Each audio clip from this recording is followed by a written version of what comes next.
अपने brain and memory को improve करने के लिए बहुत सारे वीडियोस को देख चुके हो, कई तरीके जानते भी हो, फॉलो नहीं करते क्योंकि आपको उसमें एफर्ट लगाना पड़ता है। आपको लगता है ये थोड़ा अलग काम है, लेकिन इस वीडियो में बिल्कुल नेचुरल तरीके से ब्रेन एंड मेमोरी को कैसे इम्प्रूव कर सकते हो ये बताने वाला हूँ। इसमें से कई एक्टिविटीज तो आप डेली करते हो, लेकिन आपको पता नहीं है कि ये भी हमारे ब्रेन एंड मेमोरी के लिए रिस्पॉन्सिबल है। लास्ट तक तो शौक में आ जाओगे कि ये बातें मुझे पहले मालूम क्यों नहीं था, वरना पहले ही अपने ब्रेन को बूस्ट कर लेता। ये ओवरऑल पूरे हेल्थ के लिए सबसे ज्यादा जरूरी और सबसे इम्पोर्टेंट एक्टिविटीज है। ब्रेन कहता है मैं तुम्हारे पूरे शरीर को अच्छे से चलाता हूँ, तुम्हारी लाइफ में जो भी अचीवमेंट है वो मेरे वजह से है, तो अगर तुम मेरा ख्याल नहीं रखोगे ना तो मैं तुम्हारे पूरे शरीर के साथ पूरे लाइफ को बर्बाद कर सकता हूँ। तो थोड़ा मुझे भी टाइम दो और मेरा भी ख्याल रखो। मेरा दोस्त है मेमोरी, उसका भी ख्याल रखो, वरना वो नाराज हुआ तो नुकसान तुम्हें उठाना पड़ सकता है। तो हम इन दोनों को नाराज बिल्कुल नहीं करने वाले। तो इस वीडियो में 5 ऐसे प्रैक्टिकल तरीके बताने वाला हूँ जिसे फॉलो करते हो तो आपके ब्रेन एंड मेमोरी में ड्रास्टिकली चेंजेस होने वाले हैं। Number 1, hydrate your brain. हमारे शरीर में 70% से भी ज्यादा हिस्सों में पानी की मौजूदगी है और कमाल की बात यह है कि हमारे ब्रेन में लगभग 75% हिस्सों में पानी मौजूद होता है। हमारे ब्रेन के द्वारा रिलीज होने वाले हार्मोन्स और न्यूरोट्रांसमीटर्स की प्रोडक्शन के लिए भी पानी की सख्त जरूरत होती है, लेकिन प्रॉब्लम ये है कि हमारा ब्रेन वाटर को स्टोर नहीं कर सकता। इसलिए ब्रेन के प्रॉपर फंक्शनिंग के लिए वाटर सबसे इम्पोर्टेंट फैक्टर है। ब्रेन फंक्शनिंग के लिए वाटर की इम्पोर्टेंस का अंदाजा आप इस बात से लगा सकते हो कि यदि किसी इंसान के शरीर में 1% भी पानी की कमी होती है तो उसका कॉग्निशन पावर 5% कम हो जाता है। डिहाइड्रेशन की स्थिति में आपके द्वारा पिया गया 1 गिलास पानी आपके ब्रेन को 14% फास्टर बना देता है, इसलिए पानी को हल्के में मत लो। यूनिवर्सिटी ऑफ ईस्ट लंदन ने अपने एक रिपोर्ट में बताया कि जो स्टूडेंट ज्यादा पानी पीते हैं उनका अटेंशन स्पैन दूसरे स्टूडेंट्स की तुलना में काफी बेटर होता है। तो आज से उठा लो गिलास। पानी कितना पीना चाहिए ये age, gender, weight, activity level and climate पर डिपेंड करता है, लेकिन ऑन एन एवरेज हर 20 kg वेट के हिसाब से आपको 1 लीटर पानी पीना है। अगर आपका वेट 50 kg है तो आप 2.5 लीटर पानी पी सकते हो। हम सभी के घरों में जो नॉर्मली गिलास पाया जाता है वो 250 ml वॉल्यूम की होती है। इसके अकॉर्डिंग 1 लीटर में 4 गिलास होंगे। तो अपने वेट के अकॉर्डिंग आपको पर डे कितना गिलास पानी पीना चाहिए ये फिक्स कर लो। फिर बोल रहा हूँ, पानी से मजाक नहीं, वरना ब्रेन को इम्प्रूव करने में लगे रहो, कोई फायदा नहीं। Number 2, breathing properly. हम इंसान ना बहुत ही ज्यादा लापरवाह होते हैं उन चीजों में जो हमें फ्री में मिलता है।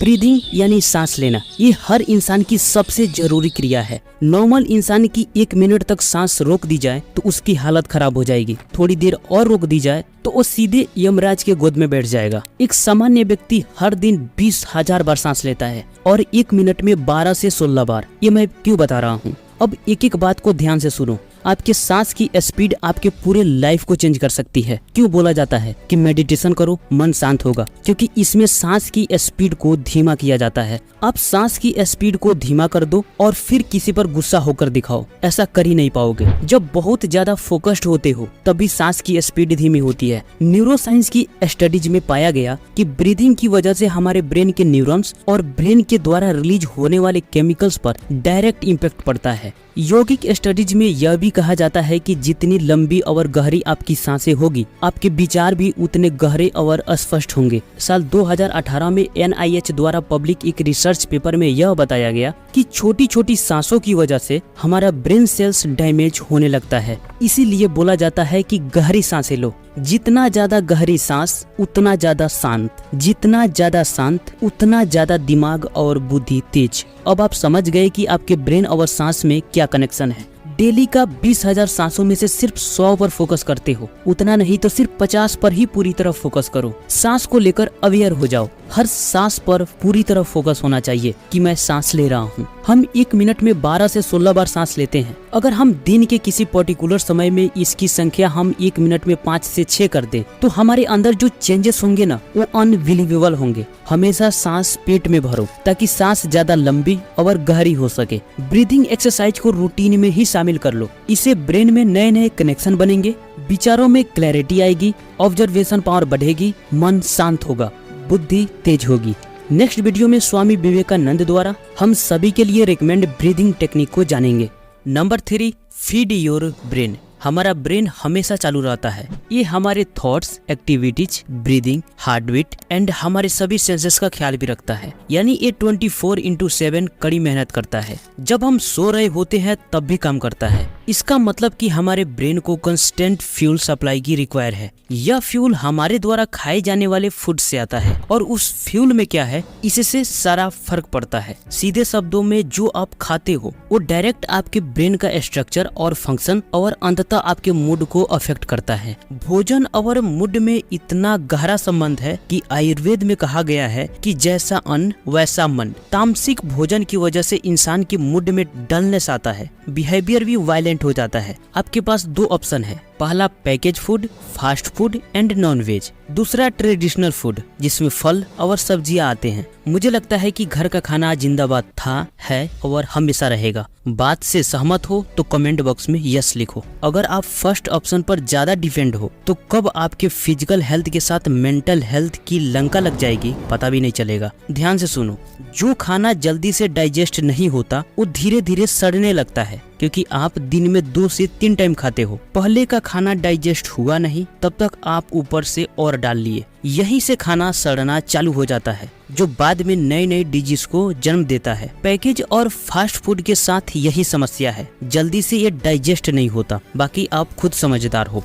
Number 4, stay mentally active. देखो, ब्रेन की क्षमता पर शक करना हमारी नादानी है। हमें सिर्फ ये देखना है कि हम अपने सभी सेंसेस के थ्रू अपने ब्रेन को क्या दे रहे हैं। गार्बेज इन, गार्बेज आउट। दिमाग को जो चीजें दोगे वही एक टाइम बाद वो तुम्हें लौटा देगा। आज सोशल मीडिया का एडिक्शन मतलब क्या? स्क्रॉलिंग से तुम कुछ सीखते हो? इसका जवाब है कुछ नहीं, पूरे दिन स्क्रॉलिंग। न्यूडिटी एक अलग मुद्दा है। कुल मिलाकर एक टाइम बाद बर्बाद होना है तो लगे रहो स्क्रॉलिंग में। इंटरटेनमेंट के लिए समय निकालना अलग बात है, पर लगे रहना ये अलग बात है। बड़ी प्रॉब्लम ये है कि इससे तुम्हारे ब्रेन को कोई चुनौती नहीं मिलती। इस वीडियो में अच्छे से समझाया है, दिमाग और खुल जाएगी।